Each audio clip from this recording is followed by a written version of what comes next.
नाज़रीन, मिरपुर ख़ास में उस्तादनि जी तंज़ीम पेटी अलिफ पारां डिवीज़न जे नवनि उहिदेदारनि जे मान में भलीकारी रिटायर्ड थींदड़ उहिदेदारनि लाइ अलविदाई तक़रीब कोठाई वई। ॾिसूं था तालिब शर जी रिपोर्ट। पेटी अलिफ मिरपुर ख़ास डिवीज़न तरफ़ां अॼु जेको मिरपुर ख़ास जे मिलन हॉल में जेको तक़रीब मुनक़द कई वई आहे, उन में डिवीज़न जे चूंडियल उहिदेदारनि ऐं डिवीज़न मां रिटायर उस्तादनि जी अलविदाई पार्टी तक़रीब मुनक़द कई वई आहे। उन हवाले सां हिन प्रोग्राम में शिरकत कंदड़नि मेहरान टीवी सां ॻाल्हाईंदे चयो त पेटी अलिफ जी रवायत रही है तो असां पंहिंजे रवायतुनि जे आधार ते जेके दोस्त रिटायर थियनि था उन्हनि खे बाइज़त तरीक़े सां उन्हनि जे एज़ाज़ में इन क़िस्म जूं तक़रीबूं रखूं था। इन्हनि तक़रीबुनि में न फ़क़ति उन्हनि जे ख़िदमतुनि ते ॻाल्हायो वञे थो, पर तालीम जे बहितरी जे लाइ बि ॻाल्हायो वञे थो। पर जीअं त हींअर असांजी हॉट इशू पेटी अलिफ जी इलेक्शन आहे, 4 अप्रैल ते इलेक्शन थिए पई, उन करे सॼी सिंध में जेके आहिनि मुख़्तलिफ़ उम्मीदवार पंहिंजो प्रोग्राम खणी वोटरनि वटि पहुता आहिनि, जिन में असांखे तमामु वॾी अक्सर सां लीड जेका आहे उहा हासिलु आहे। उते जिथे मफ़ादनि जी जंग हूंदी आहे,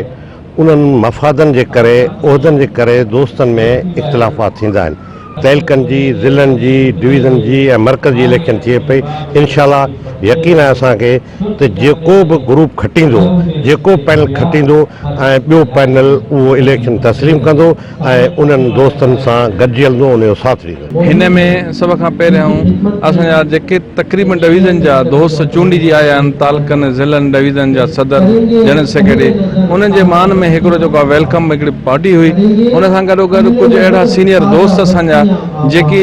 रिटायर करे विया आहिनि या हिन खाते में जेको आहे सो अनक़रीब वञण वारा आहिनि, उन्हनि जे मान में जेको आहे हिकिड़ी अलविदाई फंक्शन रखियो वियो ऐं उन सां गॾो गॾु हिकिड़ी असांजी जेका मर्कज़ इलेक्शन मुहिम हले पई, उन जो बि हिकिड़े क़िस्म हितां आगाज़ जेको आहे थियणो हुयो। इन प्रोग्राम जो रखण जो मक़सदु इहो त सभु दोस्त हिकिड़ी जाइ ते गॾु थियूं ऐं सभु क़ाबिल एतिरामनि दोस्त। मर्कज़ में इलेक्शन लॻी पई आहे, मर्कज़ी दोस्त बि आयल आहिनि, हिते जा तालके जनरल सेक्रेटरी सदर साहिबान जेके बि आहिनि, उहो जेको आहे न उन्हनि जे मान में हिकिड़ो अजाणो आहे ऐं इंशाल्लाह कोशिशि कंदासीं त लकी शाह सदर पैनल खे कामयाबु करायूं। अॼु प्रोग्राम असांजा कुझु दोस्त रिटायर थिया आहिनि ऐं उनखां पोइ असांजो जेके मर्कज़ी इलेक्शन आहे हींअर हले पियो, उन लाइ असांजो मर्कज़ी सदर साईं ग़ुलाम रसूल मेहर ऐं उनजी बाडी लाइ असां हिते अॼु प्रोग्राम रखियो आहे। मान में हिकिड़ी जेकी पार्टी रखी वई आहे ऐं उन सां गॾोगॾु लकी शाह सदर पैनल जे मर्कज़ी उहिदेदारनि खे ऐं हुन जे हिमायतुनि खे घुरायो वियो आहे ऐं डिवीज़न, ज़िला, तालका सतह ते जेके चूंडिजी आया आहिनि सदर जनरल सेक्रेटरी, हुननि जे मान में बि अजाणो आहे। इंशाअल्लाह पेटी अलिफ जे हिसाब सां ई बहितरीन प्रोग्राम। असांजे लकी शाह सदर पैनल मर्कज़ी जे मान में हिकिड़ो जेको आहे सो दोस्तनि खे ॾिनी वई आहे ऐं हिन में तालकनि, डिवीज़न ऐं पंहिंजो ज़िले जा जेके बि जनरल सेक्रेटरी सदर आहिनि,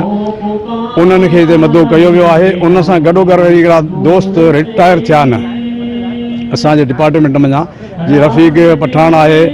ऐं ॿिया वरी जेके असां वटि सुपरवाइज़र हज़रात हुआ, उहे हितां खां जेके आहिनि रिलीव थिया आहिनि प्राइमरी में जा सेकेंडरी ॾांहुं पंहिंजूं उन्हनि जूं ख़िदमतूं जेके आहिनि उन्हनि जूं वियो आहिनि, त उन्हनि खे बि जेको अलविदाई पार्टी ॾिनी वई आहे। जेको असांजो मर्कज़ी बॉडी खे हिकिड़ो हौसला अफ़ज़ाई जे लाइ ऐं फ़र्क़ जे लाइ ही प्रोग्राम आहे ऐं जेके असांजी बाडियूं चूंडिजी आयूं आहिनि उन्हनि खे हिकिड़ो आजाणो ॾिनो वियो आहे ऐं कुझु दोस्त असांजा मोहम्मद रफ़ीक पठान रिटायर थियो आहे ऐं ॿिया असांजा जेके दोस्त आहिनि अब्दुल वाहिद हालेपोटो, मोहम्मद ख़ान कुंभार, जेके पहिरीं प्राइमरी में टीओ जी हैसियत में रहिया